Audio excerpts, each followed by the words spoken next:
person. I'm the CEO of the Home Builders and Remodelers Association of Central Connecticut. Also have Sheila Leach, the Vice President of Operations of the HBRA here. And this time we are joined by our new president, Liz Koiva, of Nordic Builders of Tolland. So thank you very much, Liz, for joining us. You're welcome. Thank you. This is you just became president at the end of January of the association, and things were going great. In February, we had some nice housing start numbers came through. I just saw the numbers that there was 307 single-family housing starts in February, which was up 23% from last February in Connecticut, which was great. Then we went into the home show, and that went well just before the wheels fell off. And just want to see how you're doing, and what are you hearing out there with your suppliers and subs and your business? Well, everyone is doing well. I think the key word is everyone's learning to be really creative and really flexible and thinking out of the box and just want to keep going. We're so lucky that we can keep going.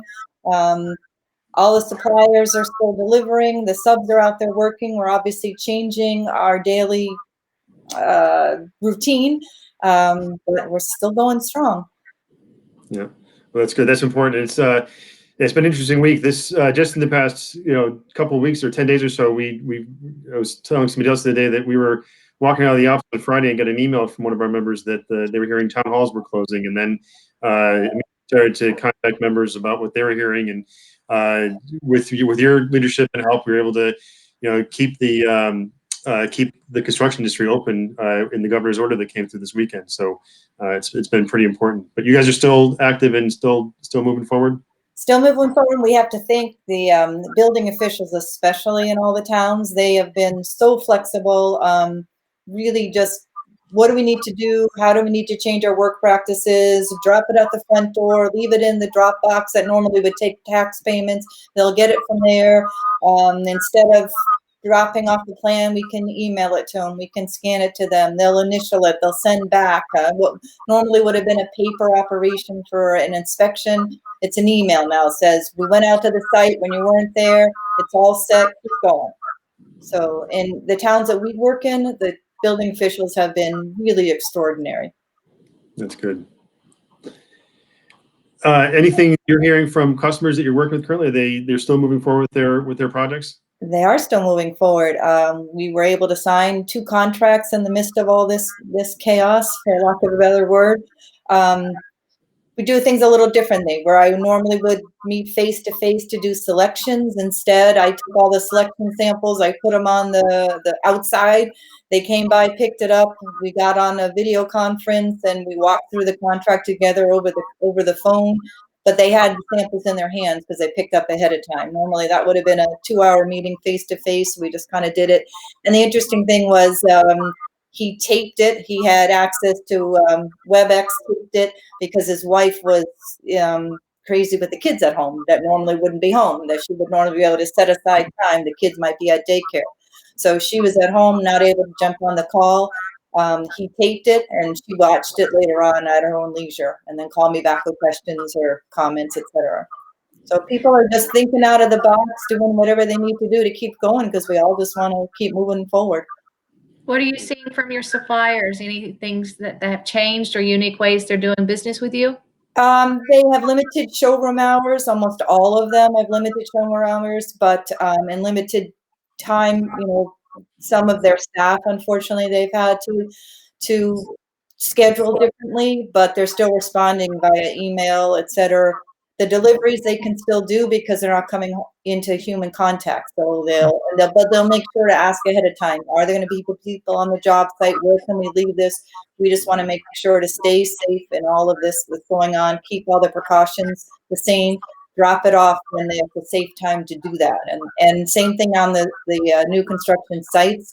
It'd be one sub at a time, where maybe there would have been multiple people in there. We're having one at a time, so they're working by themselves, and so things may take longer than before, but it's safer.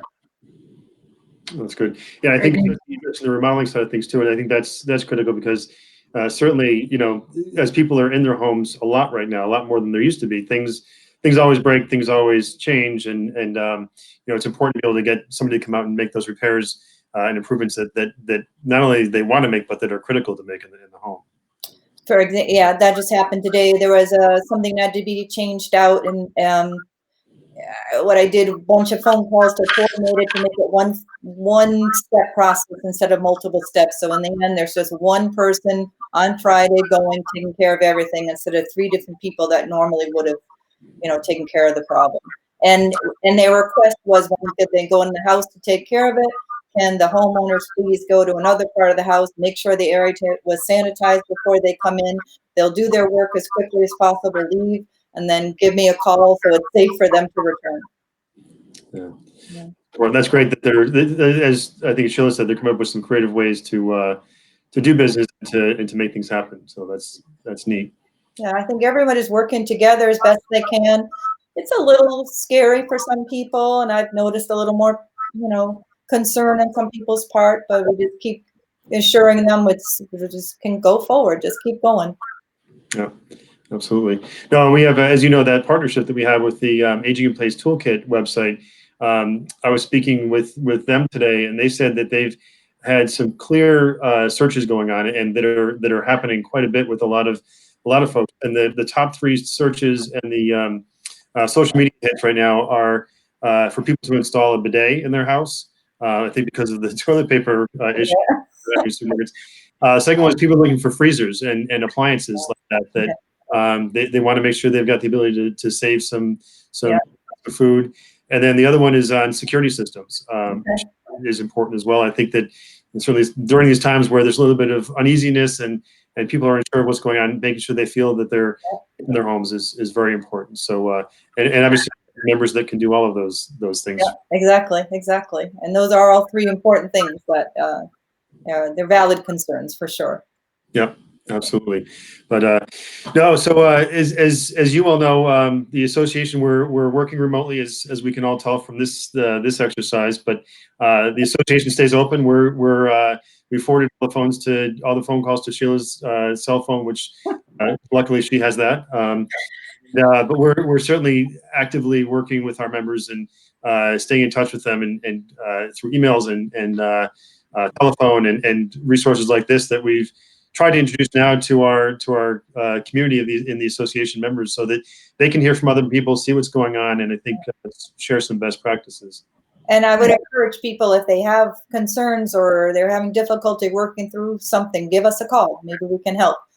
Absolutely. We've received some of those phone calls, and it's been great to connect the members and to help get resolutions to some of those problems. That's what we're here for. Great reason to be a member of this association. Absolutely. And if now is the time, we're here, we can help, we can provide alternatives maybe, or just help them to think a little bit more creatively how they can solve the situation, because maybe we've already figured out an answer.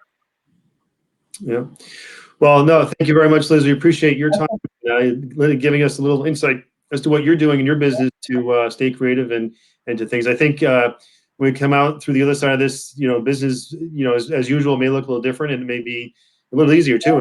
As you said, leaving some samples and making the selections, maybe kind of neat. And so we'll see what happens with it. But and for your leadership, we'll when we get back, we'll include that new chapter of leading associations through world pandemics in our strategic plan. So we didn't have a page for that, I don't think, but we need to have that in.